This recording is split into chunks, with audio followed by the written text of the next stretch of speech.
حضرت شاہ شمس تبریز مولانا روم صاحب کے پاس گئے۔ مولانا روم صاحب مولوی آدمی تھے، منطقی آدمی تھے، تو وہاں گئے تو کوئی ان سے بات چیت کی، تو یہ ذرا ملنگ ٹائپ کے لباسوں میں تھے جیسے ملنگ ہوتے ہیں، تو مولانا روم صاحب نے ان سے جو ہے نا توجہ نہیں کی، کوئی اس بات کی، انہوں نے کہا کہ یہ وہ کام ہے جو تو نہیں جانتا، یہ تیرے بس کی بات نہیں ہے، یہ کتابیں، یہ علم فنون، یہ تیرا کام نہیں ہے، چھوڑ۔ انہوں نے کہا اچھا۔ وہ ادھر ادھر ہوئے تو انہوں نے کتابیں ساری اٹھائی، تالاب میں ڈال دی، تالاب میں ڈال دی۔ تو مولوی کا تو سارا علم کتابوں میں ہوتا ہے۔ وہ حضرت امام غزالی جو تھے تو اس زمانے میں ان کے پاس استاد کی لکھی ہوئی تقریریں تھی، تو سفر کیا، راستے میں ڈاکو نے پکڑ لیا، تو وہ کاغذات جو لکھی ہوئی تقریر تھی انہوں نے لے لی، چھین لی۔ تو امام غزالی اس ڈاکو سے کہتے ہیں کہ اس میں تمہارے کام کی کوئی چیز نہیں ہے، یہ کاغذ ہیں، اس میں میرا علم لکھا ہوا ہے، میں استاد سے پڑھتا رہا ہوں، تو وہ سارا میں نے اس میں لکھا ہوا ہے وہ سارا ضائع ہو جائے گا، تو یہ تم مجھے واپس کر دو۔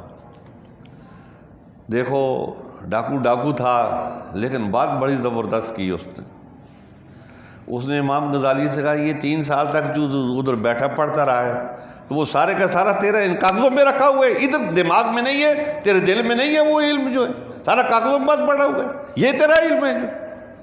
تو امام غزالی کو غیرت آئی کہ وہ ڈاکو نے مجھے یہ بات کہی جو ہے۔ پھر انہوں نے کوشش کی استاد کے لکھا ہوا چھوڑ دو، جو استاد کہہ رہا ہے اس کو اپنے دل و دماغ میں اتارو جو ہے۔ پھر انہوں نے اتارنے کا کام کیا۔ تو میرے کہنے کا مطلب یہ ہے کہ سمجھدار آدمی ہوتا ہے تو وہ بری جگہ سے بھی اچھی چیز لے کے آتا ہے۔ تو حضرت امام غزالی رحمۃ اللہ تعالیٰ علیہ ڈاکو میں پھنسے ہوئے تھے، لیکن ان برے لوگوں سے بھی وہ ایک اچھی چیز نکال کے لے آئے اور انہوں نے آ کے جو ہے نا اپنے آپ کو بدل لیا۔ تو مطلب یہ ہوتا ہے کہ حضرت مولانا روم رحمۃ اللہ تعالیٰ علیہ بھی جب انہوں نے کتابیں ڈالی، اس میں تو طالب علموں نے بتایا استاد جی وہ ملنگ نے کتابیں ڈال دی تالاب میں، سارا علم جو ہے وہ ضائع ہو گیا۔ وہ مولانا روم صاحب بھاگتے بھاگتے آئے، تو کتابیں اس زمانے میں چھپی ہوئی تو ہوتی نہیں تھی، ہاتھ کی لکھی ہوئی ہوتی تھی، فوراً سیاہی پھیلتی تھی اور کتاب ختم ہو جاتی تھی۔ مولانا روم صاحب آئے تو بڑے اس سے جو انہوں نے وہ ملنگ سے کہا، شاہ شمس تبریز سے کہا یہ کیا ہے؟ تو انہوں نے کہا یہ وہ ہے جو تم نہیں جانتے ہو۔ انہوں نے اس کی طرف دیکھا، کتابوں کی طرف دیکھا، تو پہلے تو کتابیں پانی میں تھی، تو انہوں نے جب دیکھا کتابوں کی طرف تو ان سے دھواں نکلنے لگا۔ مولانا روم صاحب نے کہا یہ کیا؟ انہوں نے کہا یہ کام تم نہیں جانتے ہو جو ہے۔ تو اب کیا ہوا کہ انہوں نے کہا ایسا ہے دونوں جاننے والے مل جاتے ہیں، جو تو جانتا ہے وہ مجھے سکھا، جو میں جانتا ہوں وہ تجھے سکھاتا ہوں۔ اچھا جو کچھ مولانا روم صاحب جانتے تھے وہ بھی جانتے تھے، لیکن لباس دوسرے میں تھے، تو انہوں نے سمجھا یہ کو ملنگ ہے۔ لیکن جب مولانا روم صاحب رحمۃ اللہ تعالیٰ علیہ ان کے قرب میں پہنچے تو وہ ان کا نظام ہی بدل گیا، ہر چیز جو ہے نا وہ بدل گئی۔ وہ چیخے چلائے، انہوں نے کہا مولوی ہرگز نشد مولا روم تا غلام شمس تبریزی نشد۔ مولانا روم صاحب کی شہرت تھی، علماء جو ہے ان کا حوالہ دے کے بات کرتے تھے کہ جلال الدین رومی یہ بات کہہ رہا ہے، لیکن جب انہوں نے وہ علم دیکھا تو انہوں نے کہا کہ مولوی تب ہوگا روم جب وہ جو ہے شمس تبریزی کا غلام نہ ہو جائے، تب تک وہ مولوی نہیں ہو سکتا۔ تو حضرات گرامی وہ بھی علم ہے، وہ بھی علم ہے، وہ کتاب کا علم ہے، وہ دل کا علم ہے۔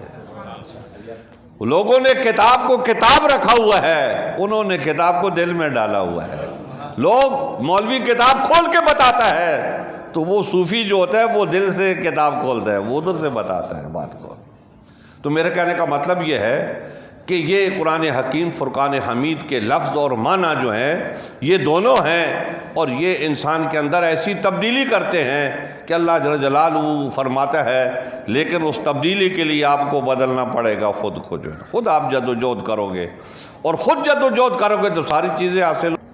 والذین جاہدوا فینا لنہدینہم سبلنا، جو ہمارے بارے میں جد و جہد کرتا ہے، ہماری ذات کے بارے میں، ہماری معرفت کے بارے میں، فینا ہمارے بارے میں جو جدوجہد کرتا ہے، تو لنہدینہم سبلنا ہم اپنے راستے اس کے لیے کھول دیتے ہیں، راستہ نہیں راستے کھول دیتے ہیں۔ اسی لیے حضرت ابن عربی فرماتے ہیں جتنے انسان ہیں ہر انسان کی پرورش اللہ کا ایک اسم کرتا ہے، ایک وہ 99 اسماء ہے، تو یہ تو متعارف ہیں، لیکن اللہ کے اسماء کی کوئی حد نہیں ہے۔ یہ کہتے ہیں لا متناہی ہیں، ان کی کوئی حد نہیں ہے، کوئی انتہا نہیں ہے ان کی جو ہے نا۔ تو ہر انسان کی پرورش جو ہے اللہ کا ایک اسم کرتا ہے، اور کوئی آدمی اللہ کے کسی ایک اسم کا مظہر ہوتا ہے۔ حضرت مولانا جلال الدین رومی رحمۃ اللہ تعالی علیہ کا انتقال ہوتا ہے، تو وہاں جو یہودی اور عیسائی رہتے تھے، تو جیسے مسلمان رو رہے تھے وہ یہودی عیسائی بھی رو رہے تھے، تو وہی پریشان تھے۔ اب مسلمان ان کو دیکھیں تو حیران ہو، تم کیوں روتے ہو، تمہیں کیا ہوا ہے؟ تو وہ کہیں کہ جیسے یہ تمہارے رہنما تھے ایسے یہ ہمارے بھی رہنما تھے، تمہارے یہ نبی کے قائم مقام تھے، ہمارے جو نبی ہیں یہ ان کے قائم مقام ہم ان کو سمجھتے تھے جو ہے۔ حضرت مولانا شیخ صدر الدین قونوی رحمۃ اللہ تعالی علیہ سے کسی نے پوچھا کہ یہ مولانا روم صاحب کا کیا مقام ہے کہ یہ سارے لوگ ان کے لیے رو رہے ہیں؟ تو انہوں نے فرمایا کہ لو کان للالوہۃ صورتاً لکان ھذا، اگر اللہ تعالیٰ کے اسماء کی، تمام اسماء کی کوئی جامع صورت ہوتی، کوئی صورت ہوتی اس کی، تو وہ یہ صورت ہے، مولانا روم رحمۃ اللہ تعالیٰ۔ تو حضرات گرامی وہ اللہ تعالیٰ کے صفات کے مظہر تھے۔ تقریر کی یاد آ گئی، بات آپ کو سنا دوں۔ یا ایھا الناس اعبدوا ربکم، کہ اے لوگو اپنے رب کی عبادت کرو۔ آگے بھی آیت ہے، کام لمبا ہے، میں ادھر نہیں جاتا ہوں، صرف یہ بات بتاتا ہوں کہ اللہ تعالیٰ نے فرمایا اعبدوا ربکم، کہ اپنے رب کی عبادت کرو۔ تو اللہ تعالیٰ کا مشہور نام تو اللہ ہے، تو اللہ تعالیٰ نے یہ نہیں کہا اللہ کی عبادت کرو، کہتے ہیں رب کی عبادت کرو۔ رب کس کو کہتے ہیں؟ قرآن حکیم کہتے ہیں کما ربیانی صغیرا، کہ جیسے میرے ماں باپ ہیں انہوں نے مجھے پالا ہے، پرورش کی ہے، تو پرورش کرنے والے کو رب کہتے ہیں۔ تو اللہ تعالیٰ ارشاد فرماتا ہے کہ تمہاری پرورش کرنے والا میں ہوں۔ رب کہہ کے اللہ تعالیٰ نے بندے کو اپنے قریب کیا ہے، تو میرے قریب آ جا، تیری پرورش کرنے والا میں ہوں۔ ایک تو یہ حقیقی پرورش کرنے والا ہی وہ ہے، دوسرا پرورش کا جو نظام ہے وہ اس نے قائم کیا ہے کہ جب بچہ پیدا ہوتا ہے تو دو نوکر اس کے کھڑے ہوتے ہیں، ایک ماں اور ایک باپ جو ہے، وہ ہر وقت 24 گھنٹے مستعد رہتے ہیں، اس کا خیال رکھتے ہیں۔ یہ دیکھو ابھی بچہ تھا کیسا لپٹا ہوا ہے، اس ماسک پہنے ہوئے اور چھپا ہوا جو ہے نا، یہ کس کا کام ہے؟ یہ اس کی ماں کا کام ہے، جو بظاہر اس کی ماں ہے بباطن اس کی نوکری کر رہی ہے جو ہے نا۔ اس کو ایسا لباس پہنا کے تھا کہ میرے بچے کو تکلیف نہ پہنچے، بیماری نہ لگے، سردی نہ لگے۔ یہ کیا ہے؟ اللہ تعالیٰ فرماتا ہے یہ میرا نظام ہے جو ہے، اس کی پرورش کا نظام جو ہے یہ میرا ہے، اور پھر میں رب ہوں، میں ہی پرورش کرتا ہوں، یہ میری پرورش ہے، اس کا اظہار اس سے ہو رہا ہے جو ہے۔ تو رب کہہ کے اللہ تعالیٰ قریب کرتا ہے بندے کو، کہتا ہے جب میں تیرا رب ہوں تو میرے قریب آ جا اور پھر میری ہی عبادت کر۔ تو یہ ایک تو دوری ہوتی ہے، جیسے صفات تنزیہ ہوتی ہیں تو وہ دوری ہوتی ہے، فرق ہوتا ہے، ان میں فاصلہ ہوتا ہے جو ہے۔ یہاں اللہ تعالیٰ نے اس فاصلے کو ذکر نہیں کیا، اپنی عظمت کو بیان نہیں کیا، بلکہ اللہ تعالیٰ نے اس بات کو، اس اسم کو آگے کیا جس سے بندے کی قربت ہو جاتی ہے۔ تو جب قربت ہو گئی تو پھر اللہ تعالیٰ فرماتا ہے اعبدو، تم اسی رب کی عبادت کرو کہ الذی خلقکم، جس نے تمہیں پیدا کیا ہے۔ خلق پہلے ہوتی ہے اور نشو و نما اور یہ تربیت جو ہے یہ بعد میں ہوتی ہے، لیکن اللہ نے قریب کرنے کے لیے جو ہے نا بندے کو، اس کو یہ بات کہی تھا کہ وہ یہ تقریباً 84-85 میں ایک جعفر شاہ صاحب پھلواروی ہوتے تھے، وہ اپنی ذات کے لحاظ سے بڑے نیک بندے تھے، لیکن خیالات کے لحاظ سے بڑے پراگندہ تھے جو ہے نا۔ بہت آزاد تھے. تو وہ درس دیتے تھے طارق روڈ پہ، میں بھی جاتا تھا. میں ان کے درس میں گیا تو انہوں نے آیت کریمہ پڑھی وَلِكُلِّ قَوْمٍ ہَادٍ، ہر قوم کے لیے ایک ہادی ہوتا ہے. میں نے کہا جی آیت کا یہ معنی نہیں ہے. کہنے لگے کیا معنی ہے؟ میں نے کہا جی آیت کا معنی یہ ہے کہ نبی علیہ السلام ہی ہادی ہے. وہ مجھے فرماتے ہیں کہ کیا اور کوئی ہادی نہیں ہے؟ میں نے کہا جی میرا یہ مطلب نہیں ہے، میں یہ نہیں کہہ رہا ہوں. میں یہ کہہ رہا ہوں اس آیت کا جو آپ نے پڑھی عربی پڑھی ہے، اس کا مطلب یہ ہے کہ نبی علیہ السلام ہی ہادی ہے. تو کہنے وہ کیسے؟ میں نے کہا جی پورا جملہ آپ پڑھے آیت کا تو انما انت منذر ولکل قوم ہاد. میں نے کہا جب ہم اس کو شرح تعامل میں لائیں گے تو پھر ہم اس کو یوں پڑھیں گے انما انت منذر وہاد لکل قوم، کہ آپ ہی منذر ہیں اور آپ ہی ہادی ہیں ہر قوم کے لیے. تو انہوں نے تھوڑا سا توقف کیا.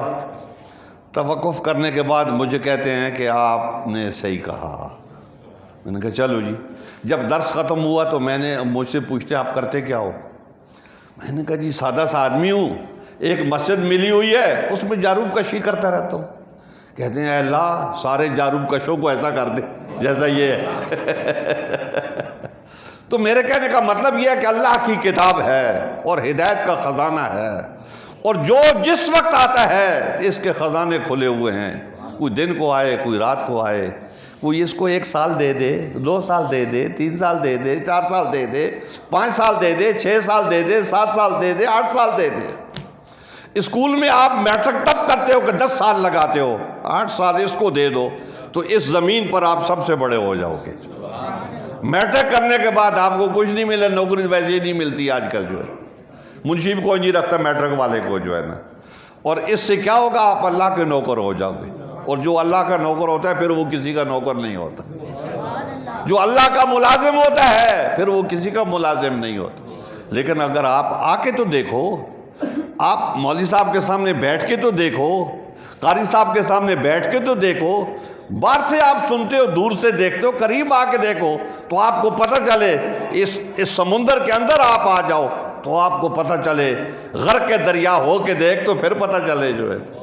باہر سے آپ جو ہے نا اندازہ کرتے ہو، باہر سے پتہ نہیں چلتا کہ اس قرآن حکیم کے اندر کتنی گہرائی ہے، کتنی وسعت ہے. ہدایت کا یہ خزانہ ہے.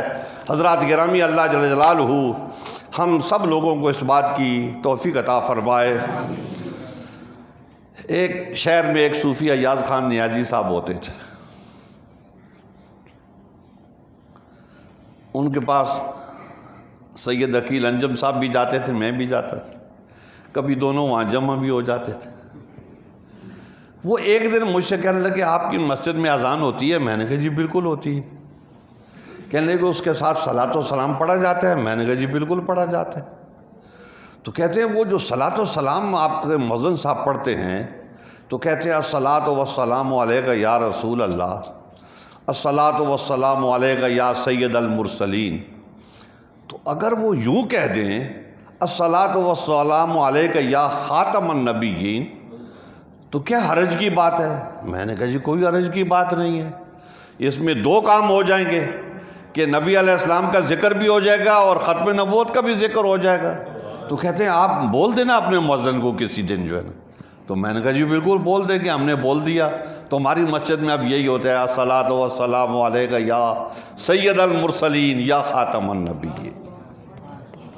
حضرات گرامی، اس بات سے ہم نے بھی ایک سبق سیکھا. اب جب ہم گفتگو کرتے ہیں وہ ہمیں دیر سے سمجھ میں آئی بات، لیکن آ گئی جو ہے. جب ہم اپنی تقریر، اپنی گفتگو ختم کرتے ہیں تو اس کے آخر میں ہم یہ کہتے ہیں کہ حضور اکرم صلی اللہ علیہ وبارک وسلم کی ایک حدیث ہے کہ انا خاتم النبیین لا نبی بعدی، کہ میں آخری نبی ہوں، میرے بعد کوئی اور نبی نہیں ہے. وآخر دعوانا